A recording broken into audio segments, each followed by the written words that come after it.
Assalamualaikum warahmatullahi wabarakatuh. Perkenalkan, nama saya Selvi Alwiyah dari Prodi D3 Kebidanan semester 3. Saat ini saya akan menjelaskan mengenai perubahan anatomi fisiologi kehamilan. Perubahan maternal pada setiap trimester. Pada trimester pertama, tanda-tanda fisik yang dapat dilihat adanya spotting, terjadi 11 minggu setelah konsepsi saat implantasi. Jika siklus menstruasi 28 hari, pendarahan ini terjadi beberapa hari sebelum menstruasi dengan pendarahan kurang dari biasanya. Setelah terlambat 1 kali menstruasi, nyeri dan pembesaran payudara, rasa kelelahan, sering kencing, morning sickness, mulai minggu ke-8 sampai minggu ke-12. Setelah 12 minggu dirasakan di atas simpisis. Kenaikan berat badan 1-2 kg selama trimester 1. Pada trimester kedua, uterus akan terus tumbuh setelah 16 minggu, uterus setengah antara simpisis dan pusat. Berat badan semakin bertambah. Ibu merasa punya banyak energi. Pada 20 minggu, fundus mulai dekat dengan pusat. Payudara mulai mengeluarkan kolostrum. Ibu merasakan gerakan bayinya. Mulai adanya perubahan pada kulit seperti klosma, stry, gravidarium, dan linea nigra. Pada trimester ketiga, minggu 28, fundus uteris tengah pusat. Payudara penuh dan lunak, sering kencing kembali. Pada kehamilan 36-38, bagian terbawah termasuk ke PAP. Sakit punggung, susah tidur, kontraksi bak Braxton Hicks meningkat. Sistem reproduksi pada wanita antara lain uterus, vagina, ovarium, dan serviks. Pembahasan pertama yaitu mengenai uterus. Selama kehamilan, uterus akan beradaptasi untuk menerima konsepsi sampai persalinan. Uterus memiliki kekuatan yang luar biasa untuk bertambah besar dengan cepat selama kehamilan dan pulih kembali seperti keadaan semula dalam beberapa minggu setelah persalinan. Pada minggu-minggu pertama, kehamilan uterus masih seperti bentuk aslinya seperti telur ayam. Taksiran kasar pembesaran uterus pada perabaan tinggi fundus. Pada wanita tidak hamil atau normal sebesar telur ayam. Kehamilan 8 minggu sebesar telur bebek. Kehamilan 12 minggu sebesar telur angsa. Kehamilan 16 minggu pada pertengahan simpisis dan pusat. Pada kehamilan 20 minggu bagian pinggir bawah pusat. Kehamilan 24 minggu bagian pinggir atas pusat. Kehamilan 28 minggu sepertiga pusat dan sifoid. Kehamilan 32 minggu pertengahan pusat dan sifoid. Pertengahan minggu ke-36 sampai 1 jari bawah sifoid. Perubahan pada trimester 1. Yang pertama, selama kehamilan, uterus akan beradaptasi untuk menerima konsepsi sampai persalinan. Pada minggu-minggu pertama kehamilan, uterus berbentuk seperti buah telur ayam. Yang kedua, pada kehamilan 8 minggu, uterus membesar sebesar telur bebek. Yang ketiga, pada kehamilan 12 minggu, kira-kira sebesar telur angsa. Pada saat ini, fundus uteri telah dapat diraba dari luar di atas simpisis. Perubahan pada trimester kedua. Pada trimester 2 ini, uterus mulai memasuki rongga peritoneum. Pada minggu ke-16, pertengahan antara simpisis dan pusat. Pada minggu ke-20, 3 jari di bawah pusat. Pada minggu ke-24, setinggi pusat. Yang kedua yaitu serviks.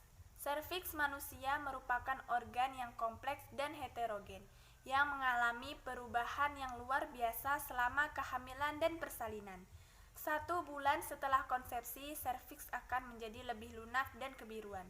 Serviks bersikap seperti katup yang bertanggung jawab menjaga janin di dalam uterus sampai akhir kehamilan dan selama persalinan. Pada trimester 1, selama kehamilan serviks tetap tertutup rapat, melindungi melindungi janin dari kontaminasi eksternal dan menahan isi uterus. Panjangnya tetap 2,5 cm selama kehamilan, tapi menjadi lebih lunak dan membengkak di bawah pengaruh estradiol dan progesteron. Peningkatan vaskularitas membuatnya berwarna kebiruan. Pada trimester kedua, trimester ini berkas kolagen kurang kuat terbungkus. Hal ini terjadi akibat penurunan kontraksi kolagen secara keseluruhan. Dengan sel-sel otot polos dan jaringan elastis, serabut kolagen bersatu dengan arah paralel terhadap sesamanya sehingga serviks menjadi lebih lunak tetapi tetap mampu mempertahankan kehamilan. Pada trimester ketiga, akhir kehamilan biasanya kontraksi sangat jarang dan meningkat pada 1 dan 2 minggu setelah persalinan. Peningkatan kontraksi miometrium ini menyebabkan otot fundus tertarik ke atas. Segmen atas uterus yang berkontraksi secara aktif menjadi lebih tebal dan memendek, serta memberikan tarikan yang lambat dan stabil terhadap serviks yang relatif terfiksasi, yang menyebabkan dimulainya peregangan dan pematangan serviks yang disebut dengan pembukaan serviks. Bagian ketiga yaitu vagina. Selama kehamilan, lapisan otot mengalami hipertrofi dan estrogen menyebabkan epitelium vagina menjadi lebih tebal dan vaskular. Warna ungu pada vagina kemungkinan disebabkan oleh hiperemia. Perubahan komposisi jaringan ikat yang mengelilingnya meningkatkan elastisitas vagina dan membuatnya lebih mudah mengalami dilatasi ketika bayi baru lahir. Pada trimester 1, ini terjadi peningkatan pengeluaran cairan dari vagina yang bening, putih, dan tidak berbau dan mulai merembes keluar. Pada trimester kedua, terjadi peningkatan cairan vagina selama kehamilan adalah normal. Cairan biasanya jernih, pada saat ini biasanya agak kental dan mendekati persalinan agak cair. Pada trimester ketiga, dinding vagina mengalami banyak perubahan yang merupakan persiapan untuk mengalami peregangan pada waktu persalinan dengan meningkatkan ketebalan mukosa, mengendorkan jaringan ikat, dan hipertrofi otot polos. Perubahan ini mengakibatkan bertambah panjangnya dinding vagina. Papila mukosa juga mengalami hipertrofi dengan gambaran seperti paku sepatu. Bagian keempat yaitu ovarium. Ovarium berjumlah sepasang dan terletak antara rahim dan dinding panggul. Ovulasi berhenti selama kehamilan dan pematangan folikel ditunda. Hanya satu korpus luteum yang berfungsi di dalam ovarium wanita hamil, kemudian fungsinya diganti oleh plasenta pada umur kehamilan 16 minggu. Berikut ini adalah perubahan yang terjadi setiap trimester kehamilan, yaitu pada trimester pertama, permulaan kehamilan masih terdapat korpus luteum gravidarium berdiameter 3 cm dan akan mengecil setelah plasenta terbentuk. Pada usia kehamilan 16 minggu, plasenta mulai terbentuk dan menggantikan korpus luteum gravidarium. Bagian kelima yaitu payudara. Payudara adalah pelengkap organ reproduksi wanita dan masa laktasi akan mengeluarkan susu. Payudara terletak pada fase superficialis di antara sternum dan aksila. Pada ibu hamil, payudara membesar dan tegang. Terjadi hiperpigmentasi kulit serta hipertrofi kelenjar mongometri, terutama daerah areola dan papila. Akibat pengaruh melanofor, puting susu membesar dan menonjol. Hipertrofi kelenjar sebasea atau lemak muncul pada areola mamae yang disebut tubercle mongometri yang kelihatan di sekitar puting susu. Kelenjar sebasea ini berfungsi sebagai pelumas puting susu. Kelembutan puting susu terganggu apabila lemak pelindung ini dicuci dengan sabun. Puting susu akan mengeluarkan kolostrum, yaitu cairan sebelum menjadi susu yang berwarna putih kekuningan pada trimester ketiga. Perubahan kronologi payudara pada trimester 1. 3-4 minggu sensasi gatal dan kesemutan karena peningkatan suplai darah terutama di sekitar puting susu. 6-8 minggu peningkatan ukuran nyeri, ketegangan, dan nodular akibat hipertrofi alveoli. Pada trimester kedua, payudara akan semakin membesar dan mengeluarkan cairan yang kekuningan yang disebut dengan kolostrum. Pada trimester ketiga, setelah persalinan, kadar progesteron dan estrogen akan menurun sehingga pengaruh inhibis progesteron terhadap laktabumin akan hilang. Peningkatan prolaktin akan merangsang sintesis laktose dan akhirnya akan meningkatkan produksi air susu. Pada bulan yang sama, areola akan lebih besar dan kehitaman. Sistem endokrin. Kelenjar endokrin adalah kelenjar yang mensekresi substansi kimia yang langsung dikeluarkan ke dalam pembuluh darah.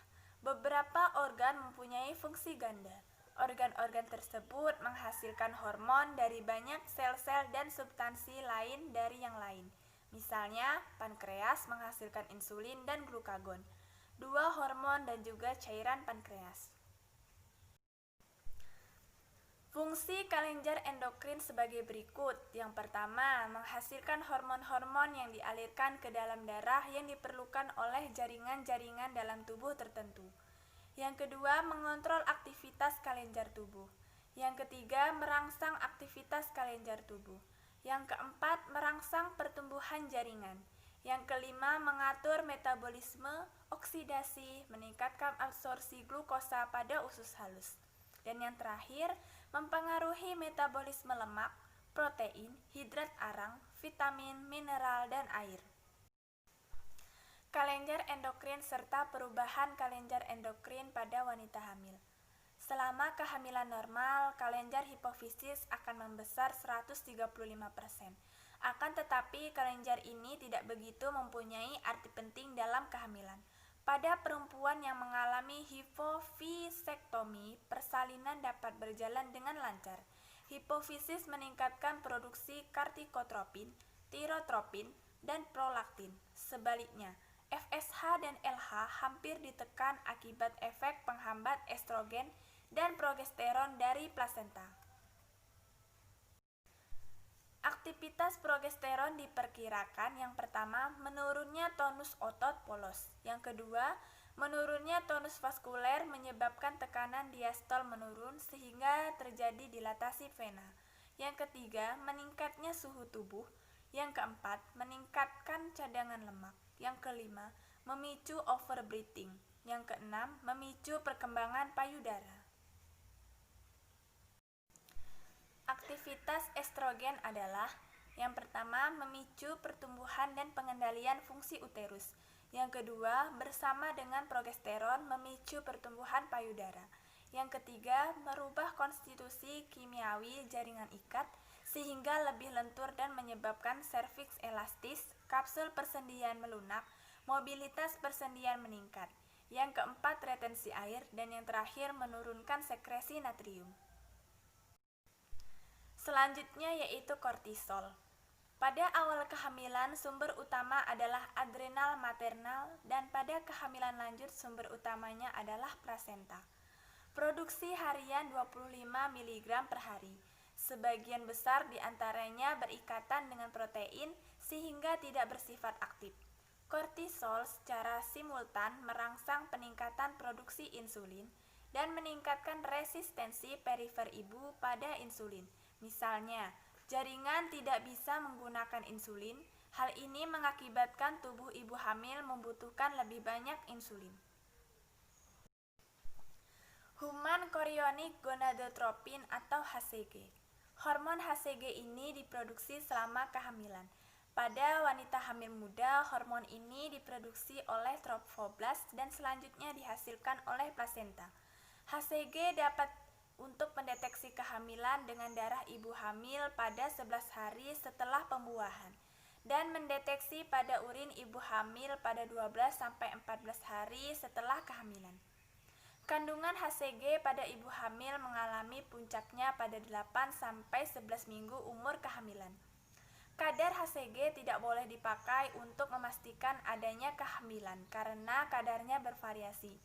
Sehingga dengan adanya kadar HCG yang meningkat bukan merupakan tanda pasti hamil, tetapi merupakan tanda kemungkinan hamil.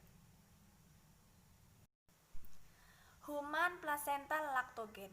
Yang pertama, kadar HPL atau chorionic somatropin ini terus meningkat seiring dengan pertumbuhan plasenta selama kehamilan. Hormon ini mempunyai efek laktogenik dan antagonis insulin. HPL juga bersifat diabetonik sehingga menyebabkan kebutuhan insulin pada ibu hamil meningkat. Relaksin dihasilkan oleh korpus luteum dapat dideteksi selama kehamilan. Kadar tertinggi dicapai pada trimester pertama. Peran fisiologis belum jelas, diduga berperan penting dalam maturasi serviks. Hormon hipofisis. Terjadi penekanan kadar FSH dan LH maternal selama kehamilan. Namun kadar prolaktin meningkat yang berfungsi untuk menghasilkan kolostrum. Pada saat persalinan setelah plasenta lahir, maka kadar prolaktin menurun. Penurunan ini berlangsung seterus sampai pada saat ibu menyusui. Perubahan pada kekebalan. Pada ibu hamil terjadi perubahan pH pada vagina. Sekresi vagina berubah dari asam menjadi lebih bersifat basa sehingga pada ibu hamil lebih rentan terhadap infeksi pada vagina. Mulai kehamilan 8 minggu sudah kelihatan gejala terjadinya kekebalan dengan adanya limfosit-limfosit. Semakin bertambahnya umur kehamilan maka jumlah limfosit semakin meningkat. Perubahan pada sistem pernapasan. Wanita hamil sering mengeluh sesak napas yang biasanya terjadi pada umur kehamilan 32 minggu lebih. Hal ini disebabkan oleh karena uterus yang semakin membesar sehingga menekan usus dan mendorong ke atas yang menyebabkan tinggi diafragma bergeser 4 cm sehingga kurang leluasa bergerak. Kebutuhan oksigen wanita hamil meningkat sampai 20% sehingga untuk memenuhi kebutuhan oksigen, wanita hamil bernapas dalam. Peningkatan hormon estrogen pada kehamilan dapat mengakibatkan peningkatan vaskularisasi pada pernapasan atas. Kapiler yang membesar dapat mengakibatkan edema dan hiperemia pada hidung, faring, laring, trakea, dan bronkus. Perubahan pada sistem perkemihan. Hormon estrogen dan progesteron dapat menyebabkan ureter membesar. Tonus otot-otot saluran kemih menurun. Kencing lebih sering atau poliuria. Laju filtrasi glomerulus meningkat sampai 69%. Dinding saluran kemih dapat tertekan oleh pembesaran uterus yang terjadi pada trimester 1 dan 3, menyebabkan hidroureter dan mungkin hidronefrosis sementara. Perubahan pada sistem pencernaan. Estrogen dan HCG meningkat dengan efek samping mual dan muntah-muntah. Apabila mual muntah terjadi pada pagi hari disebut morning sickness. Selain itu terjadi juga perubahan peristaltik dengan gejala sering kembung dan konstipasi. Pada keadaan patologik tertentu dapat terjadi muntah-muntah banyak sampai lebih dari 10 kali per hari. Aliran darah ke panggul dan tekanan vena yang meningkat dapat mengakibatkan hemoroid pada akhir kehamilan. Tidak hanya peningkatan sekresi saliva, meskipun banyak ibu hamil mengeluh merasa kelebihan saliva, perasaan ini kemungkinan akibat dari ibu hamil tersebut dengan tidak sadar jarang menelan saliva setelah ketika merasa mual.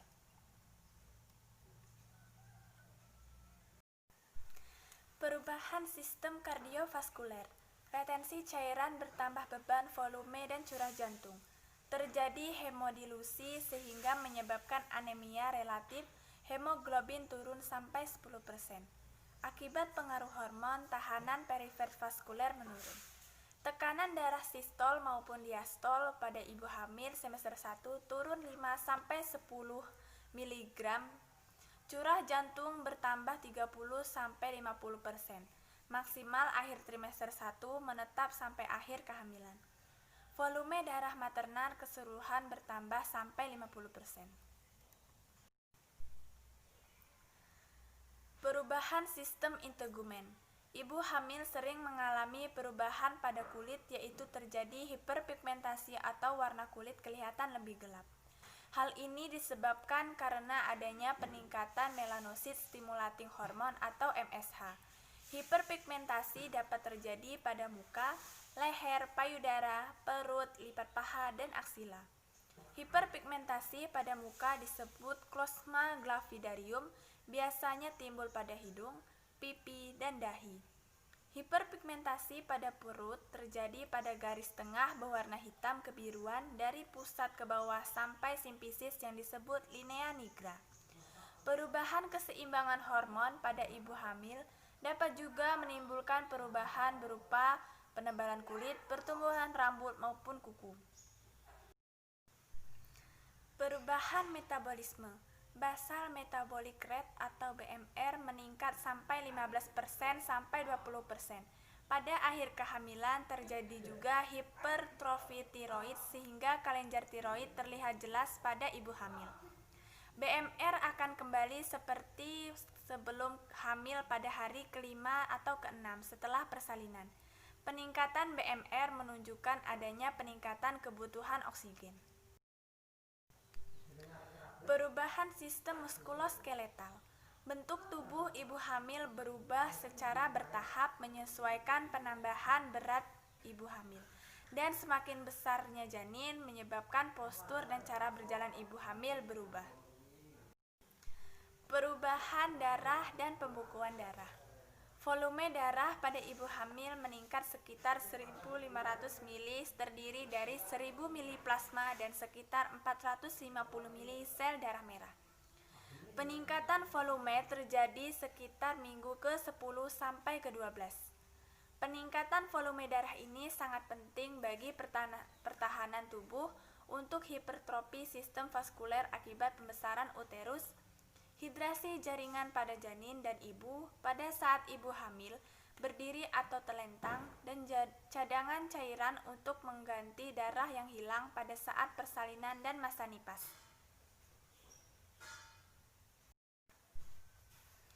Perubahan berat badan dan IMT. Ibu hamil diharapkan berat badannya bertambah, namun demikian seringkali pada trimester 1, berat badan ibu hamil tetap dan bahkan justru turun disebabkan rasa mual, muntah, dan nafsu makan berkurang, sehingga asupan nutrisi kurang mencukupi kebutuhan. Pada kehamilan trimester kedua, ibu hamil sudah merasa lebih nyaman, biasanya mual muntah mulai berkurang, sehingga nafsu makan mulai bertambah. Maka pada trimester 2 ini berat badan ibu hamil sudah mulai bertambah sampai akhir kehamilan. Perubahan sistem persarafan. Yang pertama, posisi ibu hamil menjadi lordorsis akibat pembesaran uterus, terjadi tarikan saraf atau kompresi akar saraf dapat menyebabkan perasaan nyeri. Yang kedua, edema dapat melibatkan saraf perifer, dapat juga menekan saraf median di bawah karpalis pergelangan tangan sehingga menimbulkan rasa terbakar atau rasa gatal dan nyeri pada tangan menjalar ke siku. Yang ketiga, posisi ibu hamil yang membungkuk menyebabkan terjadinya tarikan pada segmen plexus brachialis sehingga timbul akroestesia. Dan yang keempat, ibu hamil sering mengeluh mengalami kram otot. Hal ini dapat disebabkan oleh suatu keadaan hipokalsemia.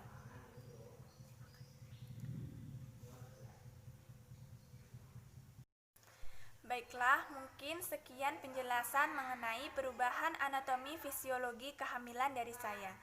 Kurang lebihnya saya minta maaf. Sekian dan terima kasih. Wassalamualaikum warahmatullahi wabarakatuh.